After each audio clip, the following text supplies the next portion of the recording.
Hello, English learners. Welcome back to the podcast. Great to have you here again because today we have a special phrasal verbs episode. Yes, I know if you've been following the podcast for the past few weeks, you may be fed up of these. I don't know. But yes, we have another episode today on phrasal verbs. And this is because I got a question from one of you asking about this. And this is something that I don't do much anymore. Back in the early days of the podcast, I would get quite a few questions that I would answer on the podcast. For whatever reason, these days I don't get as many as I used to. So this is a nice reminder that if you want to submit a question, you can actually submit an audio question and have your voice heard on the podcast as well. So if you're interested in that, if there's anything you want to ask me for the podcast, then you can go to levelupenglish.school/podcast and you can ask your questions somewhere near the bottom of that page. But that could be interesting for some of you. I do have to say as well, I am feeling really fatigued today. There's a good word. It looks a bit like fatigue, but it's pronounced fatigue. That's a noun. If you're feeling fatigued, the adjective, you're just feeling really kind of tired and low energy and weak. You know, it's not quite sleepy, it's just like weak in your body.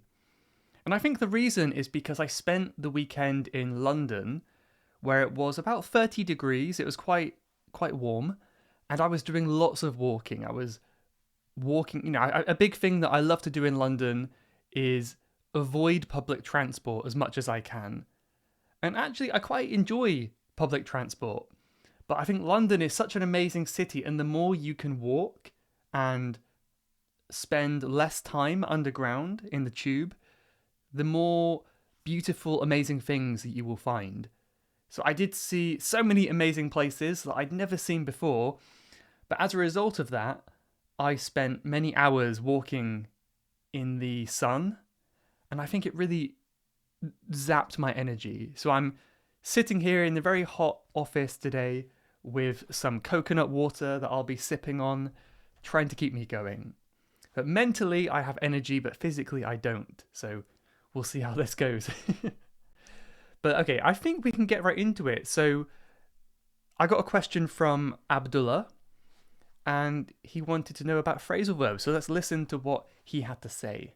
Hello, Michael. Hello to everyone who was listening to this message. First of all, I would like to thank you for your amazing podcast. It really leveled up my English and began to be a part of my day. So just thank you. Keep it up. My question here is about phrasal verbs. There is some phrasal verbs that if I remove the preposition, it won't change the meaning. For example, if I said instead of check it out, if I said just check it, would it be wrong grammatically? And what is the function here of the preposition? That's it. If the answer is long and deserves to be in an episode, I would be really grateful if you make one. Thank you again and goodbye. Okay, so that's a really good question. Thank you, Abdullah. I appreciate you listening, and I'm glad you like the podcast as well. And when it comes to phrasal verbs, there are so many things like this that make them difficult. So essentially what Abdullah was asking was, when we remove the preposition on some phrasal verbs, does the meaning change? You know, what is the purpose of the preposition? And the answer is not as simple as you might think, which is why I decided to make this into an episode rather than just replying with, one sentence. So the one that Abdullah mentioned was check it out versus check it. That one there. So to check something out, I suppose it can have more meanings than one, but the main meaning normally is to kind of investigate something, to have a look at something. So, wow, look at that really cool building over there. Check it out. Check out the building, right? So we say check out. The it is not part of the phrasal verb. This is just the object. Check something out. For those of you listening to the episode, you might not know that I have a big telephone box behind me. If you want to see that, come to the YouTube version of the podcast to check it out. It just kind of means have a look. See what it's like for yourself.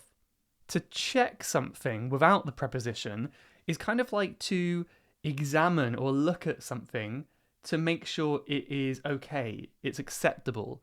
It really depends on the context, but you could do some homework, for example, and you need your teacher to check your homework. So that means see if the homework is correct. Please check my homework. And you can say, please check it, right? As in Abdullah's example, you can say it. Check it. Check the homework. So in this specific example, there is a small difference because sometimes the preposition will change the meaning of the verb. So check something, make sure it's okay. Check something out is have a look, investigate, see what it's like. There's a small difference there. You might check out a new restaurant that's opened in your town, but you wouldn't really check the restaurant. The people who would check the restaurant would be the health and safety inspectors. They're checking to see if there's any rats or cockroaches in the kitchen. So they're checking it, you can check it out, right? There's more kind of nuance as well, more hidden meaning that we can talk about. Like often phrasal verbs sound more casual. So in some cases you might use a normal verb in writing, but in spoken English you might use a phrasal verb. Check it out sounds really casual, really nice and friendly. It's a nice phrase to use. So I hope that makes sense for this one. In this case, there is a difference. I often say that with most phrasal verbs, they need to be learnt individually, and there really aren't any clear-cut rules that you can learn to help you learn all of them. That's why they're so annoying to learn, but I think they're also very rewarding because once you start learning them, you really see them everywhere. And I think this relates to what is known as the 80-20 rule.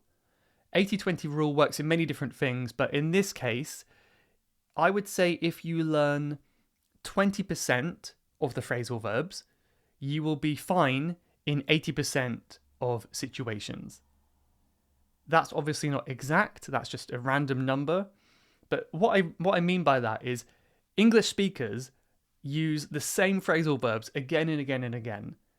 And if you learn just the main important ones that we always use, then you'll be fine for most situations. So that's the good news. There aren't as many to learn as you think to become really, really good at English. And a really good thing to do is to get in the habit of researching them. So whenever you hear a new phrasal verb, research it. Look it up online in a dictionary. Research the difference between the verb alone and the phrasal verb, because sometimes there will be one and sometimes there really isn't much difference. So for the rest of today's episode, I want to talk about two things. One group are phrasal verbs that make sense without their prepositions. So this will be the difference, for example, between break and break down. Then I'm going to be looking at some phrasal verbs that don't make sense without their prepositions and explain why. So I'm going to go through some examples now. The first one, as I said, will be break down. So these phrasal verbs will kind of make sense without the preposition. So here's the first sentence. The car broke down on the motorway. The car broke down on the motorway. This means the car stopped working on the motorway. Without the preposition, it's kind of the same. The car broke on the motorway. It's kind of the same. It means the same thing. To break down and to break is very similar. But often, phrasal verbs add a kind of additional meaning, kind of a little bit of a different meaning to something, if that makes sense. So to break just kind of means to stop working, usually because something snaps or is damaged in some way. All right? If your phone breaks, it could be because it got wet. It could be it broke in half, it snapped in half. Maybe you dropped it on the floor and it cracked. So there could be many reasons why something could break. Breakdown is a little bit more specific. Breakdown is best for machinery and sometimes electronics. But you usually would say a car breaks down, like a big vehicle breaks down. It might be possible to say like a big machine breaks down, but most things we cannot say break down. Your laptop breaks down, a little bit unusual to say that. Your phone breaks down, it's quite strange, we don't say that. So this one is much more specific, right? Breakdown means to stop working. Another one we could look at is to fill or to fill in. When you're given like a form or document, you might be asked, fill in this form with your details. Fill in the form with your details. Without the preposition, it's also possible. Please fill this form with your details. Fill the form. So again, it's just like before when the preposition, turning it into a phrasal verb, adds kind of a more specific extra meaning. So let's look at this. To fill something just means to put something or to turn something empty into something full. Fill the glass with water. Fill your brain with knowledge. It's going from empty to full. To fill something. To fill in is a little bit more specific, and it's really good for writing. So you could say fill the form with your details, but it sounds much more natural to say fill in the form with your details, right? And it's really annoying, like why do we have to add that in? What's it doing? It does sound quite nice if you're asking someone to do it, fill in the form. It sounds much more pleasing and friendly than fill the form. Just that little preposition makes a big difference in the sound and the tone of the instruction. But yeah, a nice thing you could do, very obvious, is just go to Google and type in the definition of these phrasal verbs, and fill in has about 7 meanings on Google, so it's a lot, but most of them you can ignore. Usually the top 1 or 2 would be useful. But yeah, the third one here is to add information to complete a form or an official document. Right, so it's quite specific. It's quite specific, that one. So you'll notice very often these phrasal verbs make the meaning more specific. Fill the form, fill in the form. Fill in the form is much more natural, right? But if you are kind of a beginner, you're not so good at English yet, you're still working on it, you can use fill, that's fine. Just use the simple words, and as you're getting more advanced, you can learn these phrasal verbs, fill in the form, and it will sound much more impressive in your English, right? But if you do say fill, of course people will understand you. It's not the end of the world. Let's just do a couple more of these types. We've got, for example, pick up. That's a really common one, pick up, which literally just means get something from the floor or the table in your hand and then up into the air. We'll come back to this later if we have time, this moving up. I've got something interesting to say about that maybe towards the end of today. But yeah, to pick up is quite a simple one. I think a lot of people will know this one. He picked up the book from the table. We could say as well, he picked the book from the table. He picked the book, he picked up the book. Right, so again, both of them are correct, but the phrasal verb once again changes the meaning a little bit. To pick without a phrasal verb is a bit like to choose. Right, to pick is like to choose. To pick up is the action of taking it in your hand. So it could be possible to use both of them in one sentence. He picked the small book and then he picked it up, right? So he chose the book and then he took it in his hand. So once again, that preposition is adding a little bit extra meaning, right? It's not just choosing, but you're choosing and kind of taking as well. It's those choose and take combined into one phrase. Here's another really, really good example of how it adds extra meaning, and that is in the phrasal verb to call back. Call back. You will know that to call someone is to talk to them on the phone, call them on the phone. You could say, she called him later in the day. Perfect sentence. But you could also say, she called him back later in the day. That is also perfect. So what's the difference here? To call back is to call someone again. Maybe you missed their call the first time and you need to call them for the second time, right? To call doesn't have any of that hidden meaning. You might be calling for the first time or the 100th time. We don't know. So call back just adds some extra meaning to clarify what you're saying. It's not necessary, but it does help with the meaning. Sometimes it will be necessary, actually. So for example, if you are on the phone, you say, oh, you have really bad connection. I will call you back. I will call back. Right? So that would be a good natural phrase. You couldn't really just say, I will call. Because remember, call back means call again. If you say you'll call, it doesn't make sense because you're already on the phone. So wait, you'll call, but we're calling right now. What do you mean? So there is a difference sometimes, but again, it's making it more specific. Okay, let's go to our second section today, which is phrasal verbs that don't make sense without their prepositions. And I'll do my best to explain why, although it won't always be easy. So one example is to look up. We might come back to this later, but look up has multiple meanings. This meaning just means to research something. If you don't know the answer, then look it up. Look it up on the internet. Research the answer. So you can say, she looked up the information. That's perfect. She researched the information. If you said, she looked the information, that does not make any sense. For a couple reasons. First of all, we need to have some kind of preposition afterwards. When we say looked, we would say look at something or look for something. These prepositions are important here and it changes the meaning.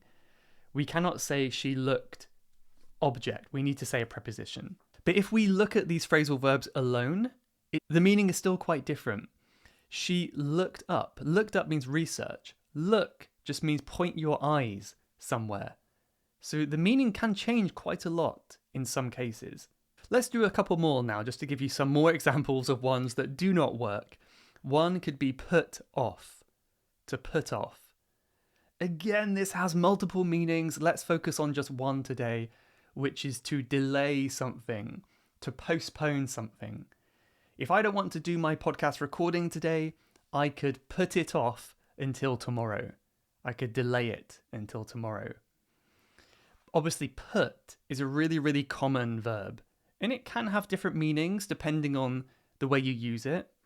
But usually put just means to kind of place something. You put your phone on the table. It's left on the table. But put off, the meaning changes completely. And this is an example of an idiomatic phrasal verb. We'll come to this at the end. I've been hinting at this for a while. But with many of these idiomatic phrasal verbs, it's not possible to use them without the preposition because the meaning will be too different. So put off, why do we say off? Why do we say put?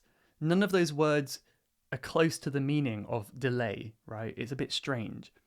So we cannot say they put the meeting. You can put your phone somewhere. You cannot put a meeting. What does that mean? So you put off a meeting, for example. Another great example would be to turn on. Turn on, like turn on the light. I don't know if you can... Yeah, so I'm turning on and off the light over here. And if you turn on the light, it just means the light comes on. The light illuminates. But you cannot say he turned the light. That's a bit strange. He turned the light. Because turn means to change your direction, like turn left, turn right. Right? To turn a light? That doesn't make sense because you're not going a direction. Turn on is a totally different meaning, a totally different word in some sense. So that's why I always suggest that you maybe try to forget about the original meaning of turn. I mean, this is what native speakers do. When I say turn on, I'm not thinking about turning. It's just a different word. Turn and turn on have no connection in my mind. They're not the same word. So that's why I always suggest to learn these phrasal verbs as separate words. Even if it is more than one word, like turn on, 2 words, think of it as one word in your mind. That is what I think will give you the best results. I do have many, many more examples, but I think I will leave it there so I don't bore you today. I may put some more examples up on the website or something like that if you want to have a look at more. But the last thing I wanted to discuss today was this difference between literal and idiomatic phrasal verbs.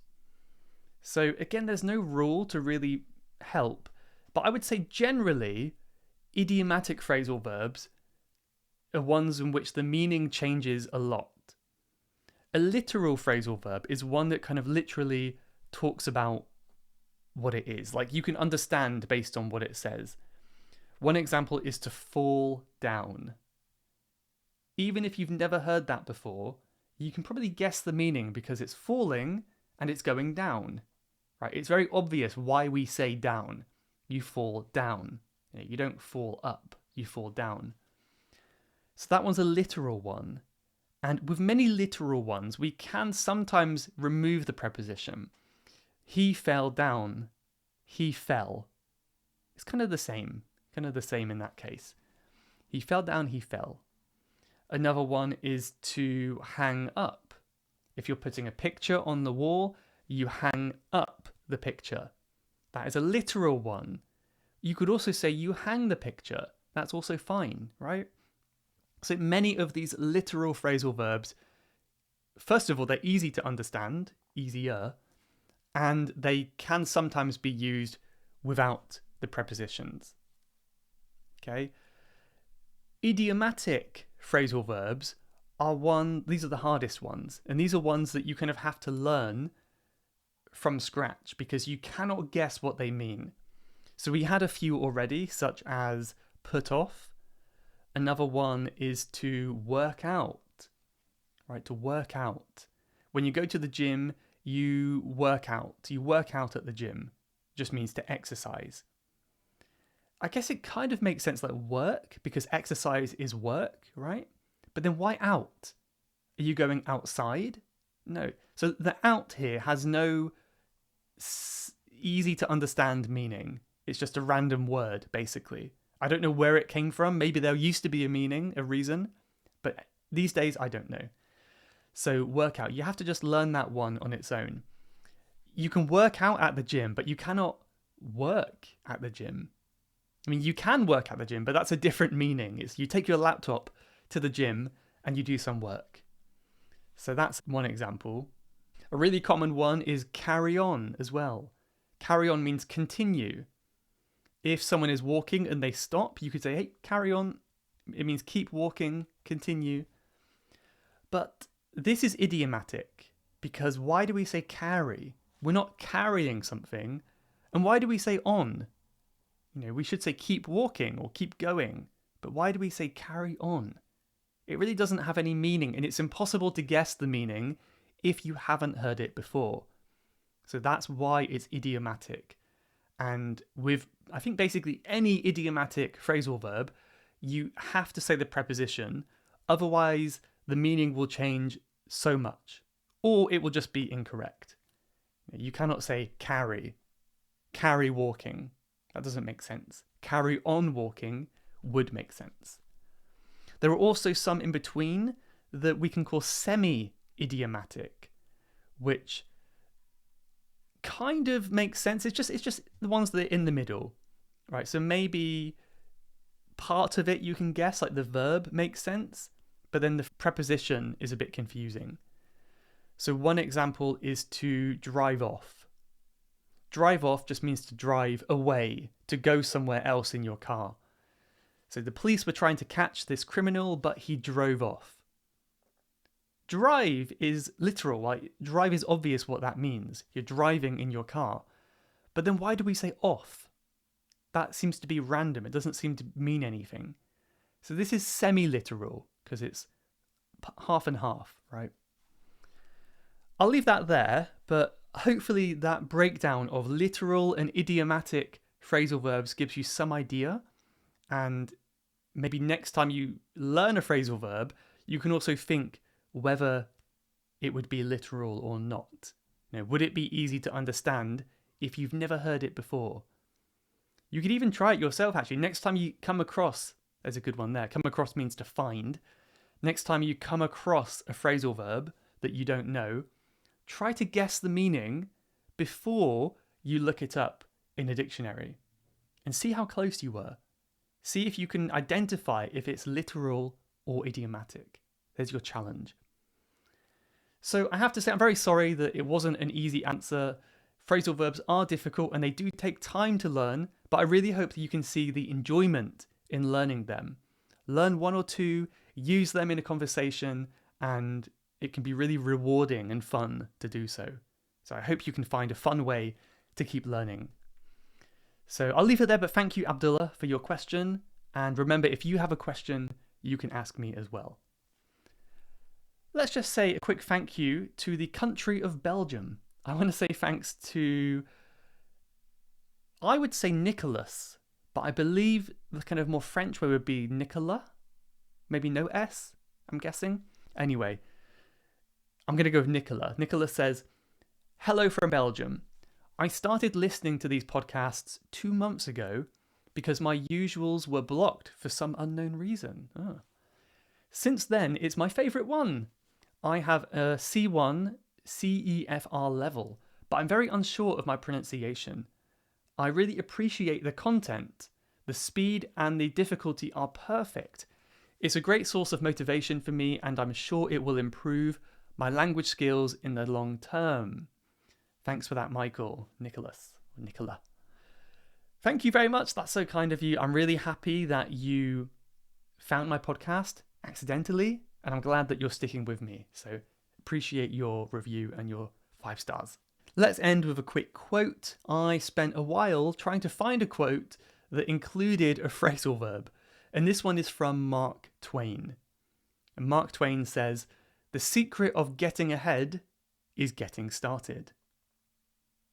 To get ahead means to work hard so you're kind of ahead of other people, to really be productive in your work. So if you want to get ahead and do well in your life, get started. That's the most important part. Thank you for listening and watching. Really appreciate it, and I'll see you in the next episode. Goodbye, everyone. You have been listening to the Level Up English podcast. If you would like to leave a question to be answered on a future episode, then please go to levelupenglish.school/podcast. That's levelupenglish.school/podcast. And I'll answer your question on a future episode. Thanks for listening.